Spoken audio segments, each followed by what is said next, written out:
एक इच्छाधारी मेंढक एक गांव के अंदर घुसकर लोगों की जान के पीछे पड़ गया था। वह मेंढक लोगों के ऊपर छलांग मारकर उन्हें कुचल देता था। कुछ ही इंसान थे जो उसके हमले से बच पाते थे। जैसे ही रायमैन को मेंढक के इस आतंक के बारे में पता चला, रायमैन ने वहां से उड़ान भरी और उस गांव की ओर निकल गया।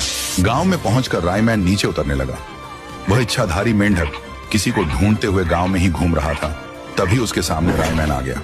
अचानक मेंढक के दो हिस्से हो गए और उसमें से उसका असली रूप निकला, मेंढराज। वह रायमैन से बोला, ऐ बच्चे, रास्ते से हट जा, मैं बच्चों को नहीं मारता, हट यहाँ से। फिर रायमैन बोला, मैं कोई बच्चा नहीं बल्कि रायमैन हूँ, मैं सबकी मदद के लिए बना हूँ, और तुम लोगों को जान से क्यों मार रहे हो, बताओ। ये सुनकर मेंढराज खुशी से कहता है, अरे तुम रायमैन हो ना, जो सबकी मदद करते हो। और फिर रोते हुए बोला, मेरा नाम मेंढराज है, मैं एक साधारण इच्छाधारी मेंढक हूँ। कल तालाब के किनारे मैं और मेरी बीवी महफिल जमा रहे थे। हम दोनों एक दूसरे से बेपनाह मोहब्बत करते थे, पर मेरी बीवी ने जिद की, अरे सुनो ना, कब तक हम इसी तालाब में फिरते रहेंगे, चलो ना जरा बाहर घूम आइए, मजा आएगा।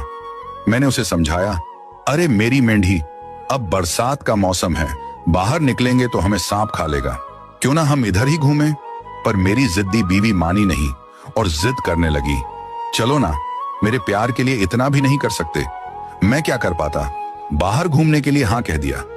वह बहुत खुश थी। फिर हम जादू से छोटे मेंढक बन गए ताकि कोई इंसान हमें पहचान ना सके। फिर हम दोनों टर टर करते हुए बाहर घूमने के लिए निकल पड़े।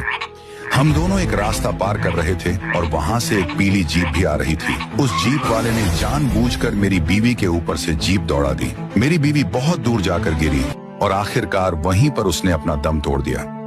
मैं उससे बहुत प्यार करता था, मुझे बस उस पीली जीप वाले की जान चाहिए। वह मुझे पता नहीं, इसलिए मैं सबको ही जान से मार रहा हूँ। ये सुनकर रायमैन भी उदास हो गया और सोचने लगा, पीली जीप तो एक ही इंसान के पास है, वह व्हाइट 444 है। फिर रायमैन ने मेंढराज को व्हाइट 444 के घर का पता बता दिया। उसके बाद क्या था, मेंढराज मेंढक बनकर व्हाइट 444 के घर आ गया, जहाँ वही पीली जीप खड़ी थी। मेंढराज सीधे अंदर घुस जाता है और बेडरूम में आकर देखता है कि व्हाइट 444 सोया हुआ था। तभी व्हाइट 444 मेंढक की टर टर की आवाज से उठता है। फिर उसके बाद मेंढराज व्हाइट 444 के बदन पर छलांग मारता है और उस पर जोर जोर से कूदते हुए उसके चीथड़े उड़ा देता है। मेंढराज और उसकी बीवी के लिए एक लाइक तो बनता है, जिगर के छल्लो।